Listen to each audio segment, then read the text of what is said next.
عزیزوں اور دوستوں، السلام علیکم ورحمۃ اللہ وبرکاتہ۔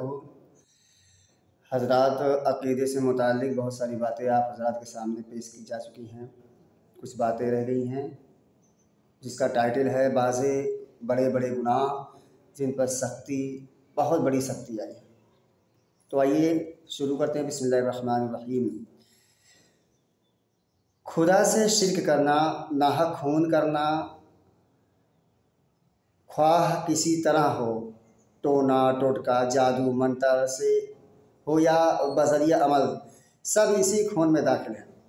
ماں باپ کو ستانا، یتیموں کا مال کھانا، جیسے اکثر عورتیں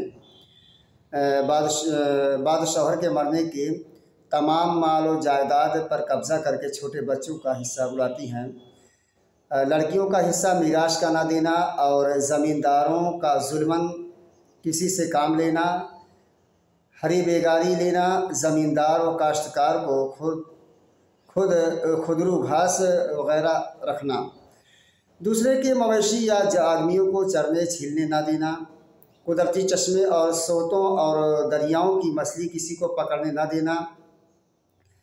یا ان مچھلیوں کا بیع کرنا، ظلماً دوسروں سے چھین لینا، ظلم کرنا، کسی کو اس کے پیٹھ پیچھے بدی سے یاد کرنا، وعدہ کر کے پورا نہ کرنا، امانت میں خیانت کرنا، خدا کا کوئی فرض مثل نماز و روزہ، حج کو چھوڑنا، زکوٰۃ کو چھوڑ دینا، قرآن شریف پڑھ کر بھلا دینا،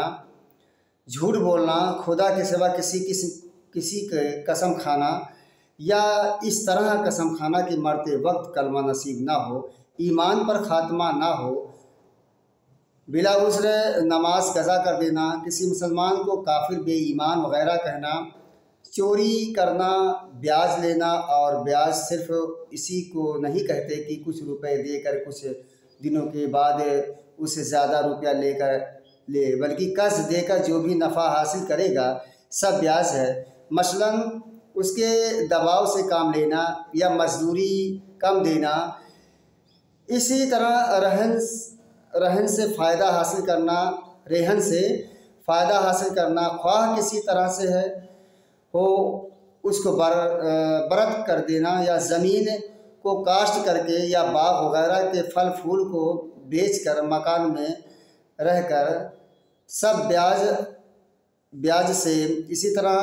کی تمام باتوں میں بھی سود کا گناہ ہو جاتا ہے، جس کو تم انشاءاللہ تعالی آئندہ کتابوں میں پڑھو گے۔ مول چکا کر پیچھے زبردستی سے کام دینا، جوا کھیلنا، بد کے جو چیز کھیلی جائے گی سب جوا ہے۔ اسی طرح کسی چیز پر چٹھی ڈالنا، یہ بھی جوا ہے۔ معمہ حل کرنا،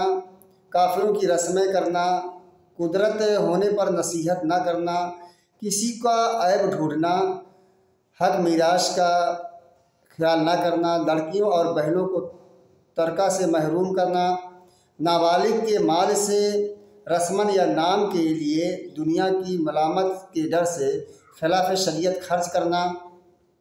قانون شریعت کو معمولی سمجھنا، اس کی وقعت دل میں نہ ہونا، یا اس کو قابل ترمیم سمجھنا، یا اس پر دوسرے مذہب یا سلطنت کے قوانین کو ترجیح دینا، اور ایسے ہی خیالات کفر ہیں۔ صدق اللہ العظیم۔